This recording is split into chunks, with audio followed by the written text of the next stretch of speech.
Hi there, welcome to our store, Printing with Advanced 3D Filaments. Nice to meet you. I'm glad you came. Do you have an open printer perhaps? Oh, you do? Well, how much would you pay to print with those more advanced filaments? I couldn't afford that for that. I'd expect to pay an additional $200 for an enclosure, right? Well, here at internet// we're only slashing prices. Cause you can get yourself a printer enclosure for $13. I'll show you how.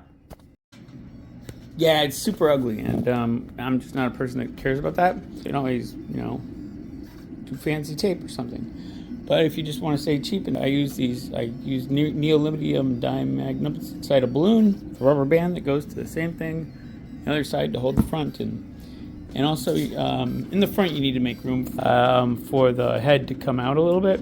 So I just put a little buffer in there, and it looks great. You need to cut a space in there for the fan, and another one on this side. Yeah, that's a $13 enclosure that works perfectly.